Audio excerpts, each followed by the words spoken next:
Directeur technique chez Studio Sans Animation. C'est une société qui produit et fabrique de la série animée, du long métrage, du court métrage, alors de l'animation traditionnelle. J'ai envie de dire 2D, mais c'est un terme qui est de moins en moins pertinent. Vous allez le voir avec ce qui se passe dans les changements technologiques qui arrivent. Et de l'animation aussi dite CGI, c'est-à-dire qu'on appelait jusque la 3D. Je travaille avec Jean-François Ramos, qui est producteur exécutif, qui est dans la salle. Et nous allons vous parler de l'impact des nouvelles technologies, entre autres du temps réel, et en particulier de la réalité virtuelle, dans la fabrication des films d'animation, tout simplement. Alors je tiens à préciser tout de suite qu'on ne va pas parler de... Je vais parler de réalité virtuelle, mais je ne parle pas de fabrication d'expériences de réalité virtuelle. Je vais parler de réalité virtuelle comme outil pour fabriquer du film d'animation. De la même manière, je vais parler de moteur de jeux vidéo, mais pas pour faire du jeu, mais pour fabriquer du film.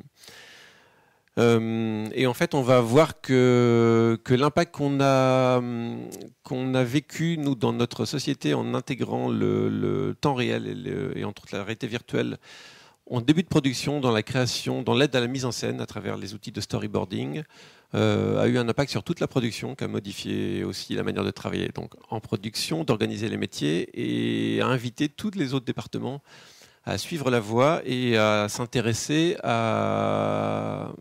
à s'accaparer, à profiter des outils qui utilisent le temps réel.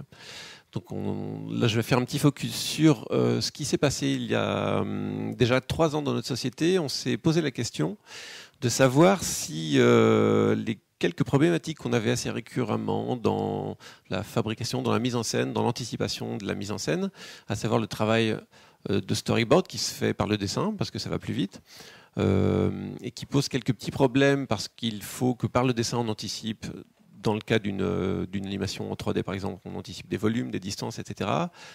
Ça pose quelquefois des problèmes à la fois dans le dessin à ce moment-là, et puis plus tard quand on exploite les dessins, les storyboards, les animatiques, pour interpréter ces dessins et les exploiter vraiment dans les vrais volumes qui viennent avec des contraintes particulières. On s'est rendu compte que la VR apportait quelque chose d'intéressant dans le sens où quand on dessine en VR, en fait, ça reste du dessin, mais il est en 3D, en fait il est en volume. Et tout à coup cette frontière, et donc peut-être les problèmes qui viennent avec cette frontière de D3D, pourraient disparaître. On s'est intéressé à ça. Et on a testé et on a mis en production en fait l'usage de la VR dès le storyboard, même avant le storyboard, on pourrait dire, pour aider le storyboard, on appelle ça le prédécoupage. Et c'est venu avec une sorte de double effet qui se coule, c'est-à-dire qu'on s'est rendu compte que même sans parler de dessin, finalement être immergé dans un volume, dans un décor, donnait une représentation, une vision beaucoup plus juste de toutes les distances, toutes les dimensions, toutes les proportions, même pour des non-professionnels. Il y a une sorte de... c'est de la réalité, c'est vu comme de la réalité, et une table un peu trop haute, trop basse, une rambarde un peu trop loin, etc. C'est vécu de manière très juste, et quand on met en scène dans ces univers-là, on fait beaucoup moins d'erreurs que ce qu'on faisait avant, par exemple en mettant des personnages autour d'une table qui est trop grande, qui ne peuvent pas se passer le pain, et qui, bien qu'on l'ait dessiné, on va devoir le corriger plus tard en animation, finalement inventer un nouveau plan, revenir au board, etc. On s'est rendu compte que quand on travaillait comme ça, avec de la VR dès le début, on allait finalement modifier, dont je vais en parler un petit peu là, modifier toute la fabrication de la mise en scène. Ici, on a développé en fait un outil sur Unity, un moteur de jeu, dans lequel on voit ici que, par exemple, un storyboarder, donc la combinaison en fait d'équipes de travail qu'on préfère et qui marche le mieux, semble être des storyboarders qui travaillent en tant que metteur en scène avec des opérateurs VR, qui finalement remplacent l'assistant storyboard. Le storyboarder va ainsi, en analysant un script qui lui est donné, fournir un brief à l'opérateur VR qui va faire la mise en scène sur un plateau virtuel en fait. Et on revient à faire du plateau virtuel. Le brief ici, il a pris la forme tout en bas à gauche d'un dessin, mais ça peut être un brief oral, ça peut être des croquis encore plus plus rough. L'opérateur ici, on voit une vue subjective en fait de ce qu'il voit. Il porte une caméra donc qui génère une image en noir et blanc. Il est dans l'univers virtuel, il déplace ses objets, il déplace ses personnages, il va les chercher dans une base de données, etc. Et puis il va générer des images, des clichés, il va lever les loups en fait en disant à l'opérateur non, ça peut pas marcher, on peut pas se déplacer d'ici à là en tant de temps, etc.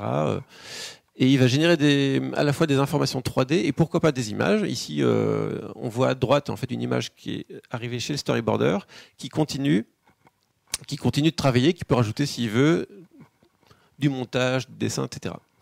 Ce qui s'est passé, c'est qu'en fait, on a remarqué que le storyboard était plus rapidement fait, était plus collaboratif, plus itératif, que toute la production changeait et qu'il générait des données meilleures et qu'en fait le taux de retake derrière en animation, en layout baissait parce que les données fondamentales de la mise en scène étaient meilleures. Et en fait, il est devenu difficile de ne pas inviter tous les autres métiers à, une fois qu'on a un pied dans le temps réel et qu'on a une scène en temps réel, de ne pas en fait profiter d'un pipeline dit de jeux vidéo dans lequel en fait, la scène, on va l'enrichir de plus d'animation, de plus de lighting, etc. Tous les métiers sont en train de changer chez nous et Jean-François est en charge d'un département qu'on appelle digital dans lequel en fait tous les métiers sont impactés par ça et testent plein de choses. Les lighters vont apprendre à lighter dans des moteurs de jeu, les riggers à travailler pour du temps réel. On peut maintenant modéliser des choses complexes en VR, c'est beaucoup plus rapide qu'à travers des écrans qui ne sont pas adaptés. Et puis le plus impressionnant, je trouve, pour moi, c'est l'animation, qui, quand on dessine, même en animation, quand on fait de l'animation dite traditionnelle, elle est en volume. Si on bouge ces volumes, on est en train de faire de la stop motion. Si on